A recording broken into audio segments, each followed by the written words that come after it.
ವೀಕ್ಷಕರೇ, ಅಮೆಜಾನ್ ಮಳೆಕಾಡು ನಮ್ಮ ಪ್ರಪಂಚದಲ್ಲೇ ಅತಿ ದೊಡ್ಡ ಅರಣ್ಯವಾಗಿದೆ. ಇದು ಸುಮಾರು 6.7 ಮಿಲಿಯನ್ ಚದರ ಕಿಲೋಮೀಟರ್ಗಿಂತ ಜಾಸ್ತಿ ಹರಡಿಕೊಂಡಿದೆ. ಈ ಅರಣ್ಯ ಪ್ರದೇಶವು ಎಷ್ಟೊಂದು ದೊಡ್ಡದಾಗಿದೆ ಅಂದರೆ ಇದರಲ್ಲಿ ಪಾಕಿಸ್ತಾನದಂತ 8 ದೇಶಗಳು, ಭಾರತದಂತ 2 ದೇಶಗಳು ಹಾಗೂ ದುಬೈನಂತ 157 ದೇಶಗಳು ಆರಾಮಾಗಿ ಹಿಡಿಸುತ್ತೆ. ಈ ಒಂದು ಪ್ರದೇಶ ಭರ್ತಿ 9 ದೇಶಗಳಲ್ಲಿ ಹರಡಿಕೊಂಡಿದೆ. ವೀಕ್ಷಕರೇ, ನಾವು ಭೂಮಿ ಮೇಲೆ ಬದುಕಬೇಕಂದ್ರೆ ಆಮ್ಲಜನಕ ಬೇಕು. ಈ ಅಮೆಜಾನ್ ಕಾಡು ಗಾಳಿಯಿಂದ ಕಾರ್ಬನ್ ಡೈಆಕ್ಸೈಡ್ ತೆಗೆದುಕೊಳ್ಳುವ ಮೂಲಕ ಇಂಗಾಲದ ಡೈಆಕ್ಸೈಡ್ ಅಂದ್ರೆ ಆಮ್ಲಜನಕ ನಮಗೆ ನೀಡುತ್ತದೆ. ನಾವಿವಾಗ ಏನು ಉಸಿರಾಡ್ತಿದೀವಲ್ಲ ಅದರ 20% ಭಾಗ ಈ ಅಮೆಜಾನ್ ಕಾಡಿಂದನೇ ನಮಗೆ ಸಿಗುತ್ತೆ. ನಾವಿವತ್ತು ಈ ವಿಡಿಯೋದಲ್ಲಿ ಕಾಡಿನ ರಹಸ್ಯದ ಬಗ್ಗೆ ತಿಳಿಯೋಣ ಮತ್ತು ಇದರಲ್ಲಿ ಶತಮಾನಗಳಿಂದ ಯಾವ ವಿಚಿತ್ರ ಜೀವಿಗಳು ವಾಸವಾಗಿವೆ ಎಂದು ನೋಡೋಣ. ಈ ಪ್ರದೇಶವು ಸೌಂದರ್ಯದ ಜೊತೆಗೆ ಎಷ್ಟು ಭಯಾನಕವಾಗಿದೆ ಅನ್ನೋದನ್ನ ನಾವು ಈ ವಿಡಿಯೋದ ಮುಖಾಂತರ ತಿಳಿಯೋಣ ಬನ್ನಿ. ಅಮೆಜಾನ್ ಅರಣ್ಯ ಪ್ರದೇಶವು ಎಷ್ಟು ದೊಡ್ಡದಾಗಿದೆ ಅಂದ್ರೆ ಇದರ ಗಡಿಭಾಗವೇ 9500 ಕಿಲೋಮೀಟರ್ ಉದ್ದ ಇದೆ. ನೀವೇನಾದ್ರೂ ಈ ಕಾಡಲ್ಲಿ ವಾಕಿಂಗ್ ಮುಖಾಂತರ ನೋಡ್ತೀನಿ ಅಂದ್ರೆ ಭರ್ತಿ 860 ದಿನಗಳ ಕಾಲ ತೆಗೆದುಕೊಳ್ಳುತ್ತೆ. ಈ ಕಾಡಲ್ಲಿ 2 ರಿಂದ 3 ದಿನ ಒಳಗಡೆ ಮಳೆ ಬರುತ್ತೆ. ಅಂದ್ರೆ ಇಲ್ಲಿ ವರ್ಷ ಪೂರ್ತಿ ಮಳೆ ಬರ್ತಾನೆ ಇರುತ್ತೆ. ಅದಕ್ಕೆ ಇದನ್ನ ಅಮೆಜಾನ್ ರೈನ್ ಫಾರೆಸ್ಟ್ ಅಂತ ಕರೀತಾರೆ. ಈ ಕಾಡನ್ನು ಅಮೆಜೋನಿಯಾ ಅಂತಾನೂ ಕರೀತಾರೆ. ಈ ಅರಣ್ಯವು ಎಷ್ಟು ದಟ್ಟವಾಗಿದೆ ಅಂದ್ರೆ ಇಲ್ಲಿ ಮಳೆ ಬಂದ್ರೆ ಮಳೆ ಹನಿ ಭೂಮಿಗೆ ತಾಗಬೇಕಾದ್ರೆ ಸುಮಾರು 10 ನಿಮಿಷಗಳ ಕಾಲ ಬೇಕಾಗುತ್ತದೆ. ಅದು ಮರಗಳ ಎಲೆಗಳ ಕೊಂಬೆಗಳ ಮುಖಾಂತರ ಬಂದು ಭೂಮಿಗೆ ಸೇರುತ್ತದೆ. ಇಲ್ಲಿ ಸೂರ್ಯನ ಕಿರಣಗಳು ನೇರವಾಗಿ ಭೂಮಿಗೆ ತಾಗುವುದೇ ಇಲ್ಲ.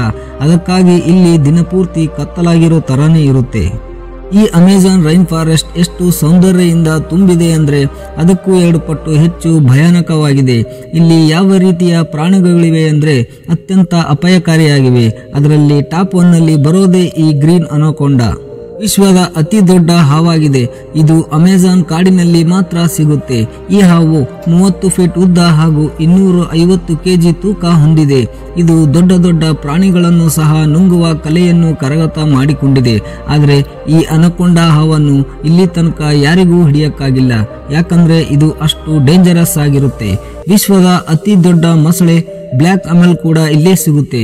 ಇದು ಪ್ರಪಂಚದಲ್ಲಿ ಅತಿ ದೊಡ್ಡ ಮೊಸಳೆ ಕೂಡ ಆಗಿದ್ದು ಇದು 9 ರಿಂದ 20 ಫೀಟ್ ಉದ್ದ ಇರುತ್ತೆ. ಈ ಮೊಸಳೆ ತೂಕ 300 ಕೆಜಿಗಿಂತ ಜಾಸ್ತಿ ಇರುತ್ತೆ. ಈ ಮೊಸಳೆ 80 ವರ್ಷ ಬದುಕ್ತಾವೆ ಕೂಡ ಹೌದು. ಈ ಕಾಡಲ್ಲಿ ತುಂಬಾ ಶಕ್ತಿಶಾಲಿಯಾದ ಹುಲಿ, ಸಿಂಹ ಆದ್ಮೇಲೆ ಬರುವ ಮತ್ತೊಂದು ಪ್ರಾಣಿಯೇ ಜಾಗ್ವಾರ್. ಇದು ಬೆಕ್ಕಿನ ಜಾತಿಗೆ ಸೇರಿದ್ದು. ಇದು ನೋಡಲು ಎಷ್ಟು ಸುಂದರವಾಗಿದೆ ಅಷ್ಟೇ ಅಪಾಯಕಾರಿ ಕೂಡ ಆಗಿರುತ್ತದೆ. ದೊಡ್ಡ ದೊಡ್ಡ ಮೊಸಳೆ ಅಂದ್ರೆ ಬ್ಲ್ಯಾಕ್ ಅಮೆಲ್ ನಂತ ಮೊಸಳೆನೂ ಕೂಡ ಬೇಟೆ ಆಡುವ ಶಕ್ತಿ ಇದಕ್ಕಿದೆ. ಈ ಅಮೆಜಾನ್ ಕಾಡಿನಲ್ಲಿ ಒಂದು ಪ್ರಜಾತಿಯ ಕಪ್ಪೆ ಕೂಡ ಇದೆ. ಪೂರ್ತಿಯಾಗಿ ಟ್ರಾನ್ಸ್ಪರೆಂಟ್ ತರ ಇರುತ್ತೆ. ಇದರ ಹೃದಯ ಬಡಿತ, ಕರಳು ಬಳ್ಳಿ, ಲಂಗ್ಸ್, ಇದರ ದೇಹದಲ್ಲಿರೋ ಎಲ್ಲಾ ಭಾಗಗಳು ನಾವು ಬರೀ ಕಣ್ಣಿಂದಾನೇ ನೋಡಬಹುದು. ಈ ಕಪ್ಪೆನ ಗ್ಲಾಸ್ ಫಾಗ್ ಅಂತ ಕರೀತಾರೆ. ನಾವೆಲ್ಲ ಇರುವೆಗಳನ್ನ ಸಾಮಾನ್ಯವಾಗಿ ನೋಡಿರ್ತೀವಿ. ಆದ್ರೆ ಈ ಅಮೆಜಾನ್ ಕಾಡಿನಲ್ಲಿ ಒಂದು ಜಾತಿಯ ಇರುವೆ ಇದೆ, ಬುಲೆಟ್ ಆಂಟ್ ಅಂತ. ಇದು 4 ಸೆಂಟಿಮೀಟರ್ ಉದ್ದ ಇರೋದ್ರ ಜೊತೆಗೆ ಪ್ರಪಂಚದ ಅತಿ ದೊಡ್ಡ ಇರುವೆ ಅಂತಾನೂ ಕರೆಸ್ಕೊಂಡಿದೆ. ಇದು ಇರುವೆ ಗುಂಪಿಗೆ ಕಿಂಗ್ ಕೂಡ ಆಗಿದೆ. ಇದೇನಾದ್ರೂ ನಮಗೆ ಕಚ್ಚಿದ್ರೆ ಬಂದೂಕಿನ ಬುಲೆಟ್ ಬಡಿದಾಗ ಆಗೋ ನೋವು ತರಾನೇ ಇರುತ್ತೆ. ಆದ್ರಿಂದ ಈ ಇರುವೆನ ಬುಲೆಟ್ ಆಂಟ್ ಅಂತ ಕರೀತಾರೆ. ಪ್ರಪಂಚದ ಅತಿ ಉದ್ದನೆಯ ನದಿ ಕೂಡ ನಮಗೆ ಇಲ್ಲೇ ಸಿಗುತ್ತೆ. ಇದು 6840 ಕಿಲೋಮೀಟರ್ ವರೆಗೂ ಹರಿಯುತ್ತದೆ. ಇದನ್ನು ಅಮೆಜಾನ್ ರಿವರ್ ಅಂತ ಕರೀತಾರೆ. ಇಲ್ಲಿ ಎಷ್ಟೇ ಮಳೆ ಬಿದ್ರೂ ಎಲ್ಲಾ ನೀರು ಹರಿದುಕೊಂಡು ಈ ನದಿಯ ಮುಖಾಂತರ ಸಮುದ್ರ ಸೇರುತ್ತೆ. ಅಮೆಜಾನ್ ನದಿಯ ಸಾಗರದಲ್ಲಿ ಕೆಲವೊಂದು ವಿಚಿತ್ರ ಮೀನುಗಳು ಕೂಡ ನೋಡಲು ಸಿಗ್ತವೆ. ಅದರಲ್ಲಿ ಎಲ್ಲಕ್ಕಿಂತ ಪ್ರಸಿದ್ಧವಾದದ್ದು ಈ ಪಿಂಕ್ ಡಾಲ್ಫಿನ್ ಮೀನು. ಈ ಮೀನು 9 ಸೆಂಟಿಮೀಟರ್ ಉದ್ದ ಮತ್ತು 200 ಕೆಜಿ ತೂಕ ಹೊಂದಿರುತ್ತೆ.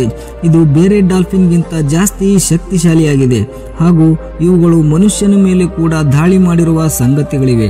ಇದಲ್ಲದೆ ನೀರಿನಲ್ಲಿ ಇನ್ನೊಂದು ಜಾತಿಯ ಮೀನು ಇದೆ. ಅದರ ಹೆಸರು ಎಲೆಕ್ಟ್ರಿಕ್ ಈಲ್ ಅಂತ. ಈ ಮೀನು ಬೇಟೆ ಆಡೋಕ್ಕೋಸ್ಕರ ತನ್ನ ದೇಹದಿಂದ 860 ವೋಲ್ಟ್ ವಿದ್ಯುತ್ನ ಬಿಡುಗಡೆ ಮಾಡುತ್ತೆ. ಇದನ್ನ ಮುಟ್ಟಿದ ತಕ್ಷಣ ಪ್ರಾಣ ಹೋಗುತ್ತೆ. ಇದು ದೊಡ್ಡ ದೊಡ್ಡ ಮೊಸಳೆಗಳನ್ನು ಕೂಡ ಆರಾಮಾಗಿ ಬೇಟೆಯಾಡಿ ಸಾಯಿಸುವ ಶಕ್ತಿ ಕೂಡ ಇದೆ. ಈ ಕಾಡಿನಲ್ಲಿ ಇನ್ನೊಂದು ನದಿ ಕೂಡ ಹರಿಯುತ್ತದೆ. ಇದರಲ್ಲಿ ನೀರು ಯಾವಾಗಲೂ ಕುದಿತಾನೆ ಇರುತ್ತೆ. ಇದು 6.5 ಕಿಲೋಮೀಟರ್ ಉದ್ದ ಹರಿಯುತ್ತದೆ. ಈ ನದಿಯ ತಾಪಮಾನ 100 ಡಿಗ್ರಿ ಸೆಲ್ಸಿಯಸ್ನಲ್ಲಿ ನೀರು ಕುದಿತಾನೆ ಇರುತ್ತೆ. ನಾವು ಆರಾಮಾಗಿ ಇದರಲ್ಲಿ ಏನಾದರೂ ಬಿಸಿ ಮಾಡಿ ತಿನ್ನಬಹುದು, ಅಷ್ಟು ಬಿಸಿಯಾಗಿರುತ್ತೆ. ಈ ನದಿಯಲ್ಲಿ ಪೂರ್ತಿ ವರ್ಷ ನೀರು ಕುದಿತಾನೆ ಇರುತ್ತೆ. ಆದರೆ ಈ ನದಿಯ ಕುದಿಯುವಿಕೆಗೆ ಏನು ಕಾರಣ ಅಂತ ಇಲ್ಲಿ ತನಕ ಯಾರಿಗೂ ಪತ್ತೆ ಹಚ್ಚಕ್ಕಾಗಿಲ್ಲ.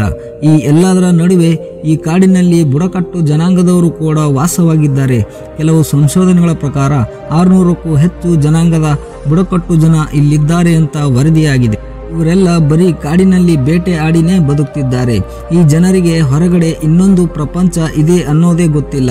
ಅವರು ಯಾವತ್ತಿಗೂ ಹೊರಗೆ ಬರಕ್ಕೆ ಪ್ರಯತ್ನನೂ ಮಾಡಿಲ್ಲ. ಹೊರಗಡೆಯಿಂದ ಯಾರಾದರೂ ಇವರ ಸ್ಥಳಕ್ಕೆ ಹೋಗಕ್ಕೆ ಪ್ರಯತ್ನ ಪಟ್ರೆ ಅವರನ್ನ ಖಂಡಿತ ಸಾಯಿಸೋದೇ ಬಿಡೋದಿಲ್ಲ.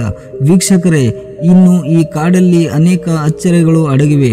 ಅವನ್ನು ಇನ್ನು ಯಾರೂ ಸಂಶೋಧನೆ ಮಾಡೋಕ್ಕಾಗಿಲ್ಲ. ಈ ಕಾಡಲ್ಲಿ ನೋಡಲು ಎಷ್ಟು ಸುಂದರವಾಗಿದೆ, ಅದಕ್ಕೂ 2 ಪಟ್ಟು ಭಯಾನಕವಾಗಿದೆ.